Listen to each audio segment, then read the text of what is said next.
afternoon. Thanks for being with us today. I'm Brian Econo. Keith Carson once again tracking our forecast. It felt like a little less of the smoke, but boy, the heat's already up. Yeah, the smoke is a little bit thinner, and that's actually playing into our temperatures that I'll show you here in a second, because we were taking 2 degrees or so off because of the smoke. The smoke is a little bit thinner today.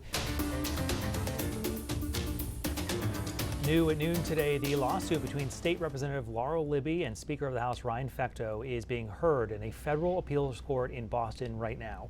Representative Libby is suing Speaker Fecteau, accusing him of violating her First Amendment rights when she was censured for posting a photo of a transgender high school athlete on social media. That happened back in March.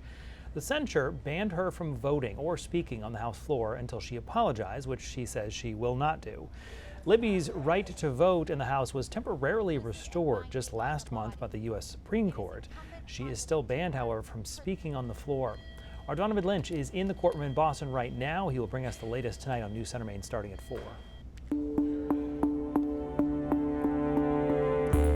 This afternoon, we still do not know what led to the death of a father and daughter. They were found dead in Baxter State Park this week. Crews found the body of Esther Keeteling around 1 o'clock yesterday afternoon. The body of her father, Tim, was found Tuesday, both from New York. They were last seen Sunday, headed for the summit of Katahdin. Dozens of game wardens, park rangers, and other officials started their search efforts Monday morning. Park employees and hikers say the tragedy is a sobering reminder about just how dangerous that mountain can be. It just reflects everything, especially when they start naming the trails that I've been on numerous times. That could have happened to me, or it could have happened to anybody. There is still a lot we don't know about what led to the hikers' deaths. It's unclear exactly what role weather may have played. However, park employees say it was rainy and cold Sunday, with the wind chill dropping below 20 degrees at the summit. We'll keep you updated as we learn more. Child welfare advocates are asking the Maine Department of Health and Human Services for more answers now regarding the death of a 4-year-old boy in Lewiston. Last month, police found Jasper Smith with a gunshot wound to the head. He then died at the hospital a few hours later. Now, Jasper lived with his mom, 3 siblings, and his stepfather, Robert McCoy. Police say the gun belonged to McCoy, but it's still not clear who fired it. His aunt tells us all 3 siblings have now been removed from the home. Family members claim they called DHHS more than a dozen times about Jasper's home life, leading to 7 separate investigations. Child welfare advocates say DHHS could have prevented Jasper's death. Well, the system is so broken now that I think people who are there are they do not want to delve into exposing all of that. Truly, that's what I believe. The department had ample opportunity to go in and take a hard look at that situation. If it wasn't safe, say so.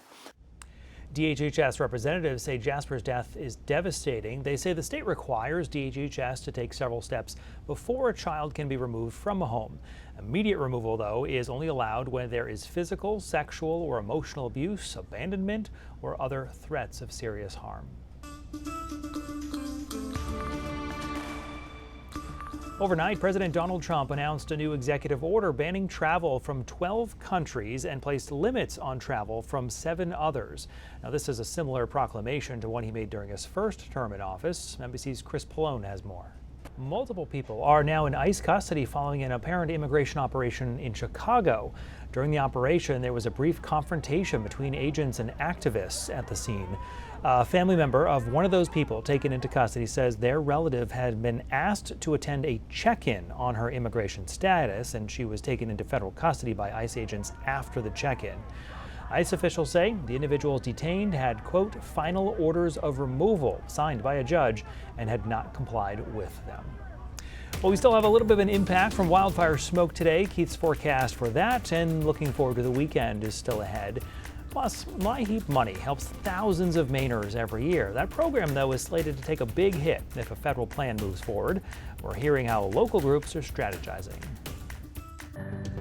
State lawmakers will soon vote on another 2-year budget bill. The details still being sorted out by the Appropriations and Financial Affairs Committee.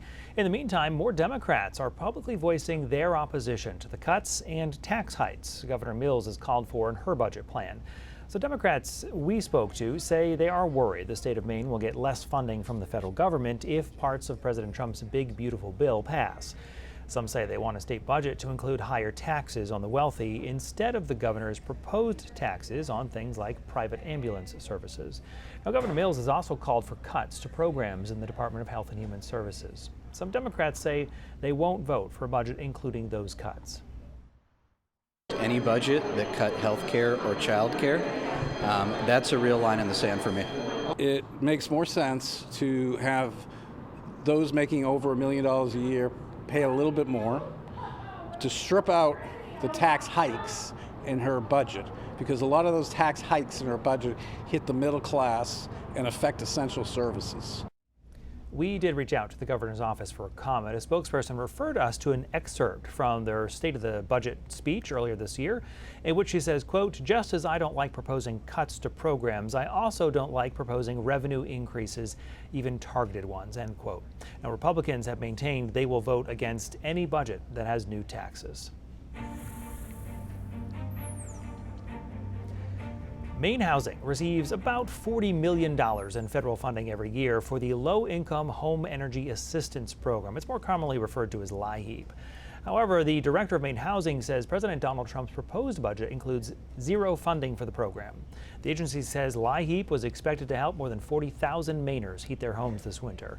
Without federal funding, that heating assistance wouldn't be available. Maine Housing's director, Dan Brennan, says LIHEAP helps the state's most vulnerable, and the average income of a recipient is $13,000 a year.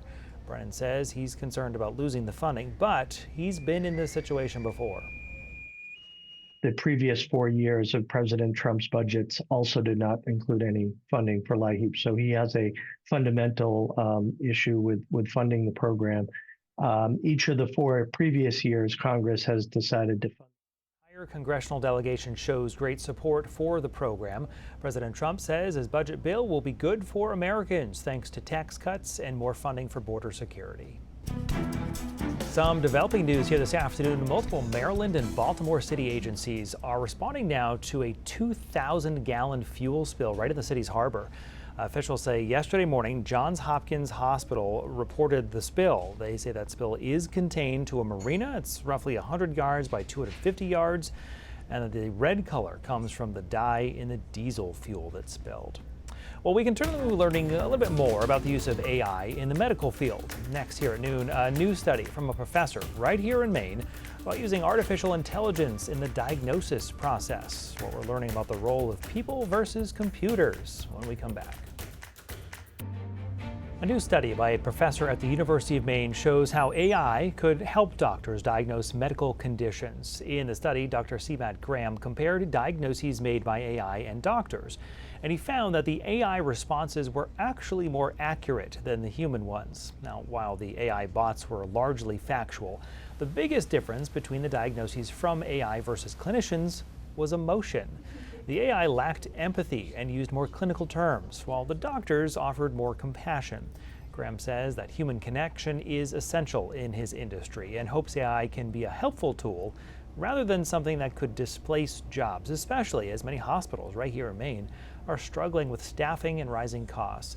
Graham says integrating AI could help clinicians work more efficiently. It shows promise in reducing clinician burnout by handling repetitive patient communications. And then it can also be used for patient education tools. AI can be used for training and simulation for medical training and diagnostics with patient interaction scenarios. Dr. Graham says there are also some risks and challenges when it comes to integrating AI. He says most AI tools are trained on limited populations, so there needs to be more inclusive data, human oversight, and regulation to avoid inequities in healthcare and to keep patient safety at the forefront. Well, a new study finds drinking coffee daily could lead to a major health benefit in women as they age.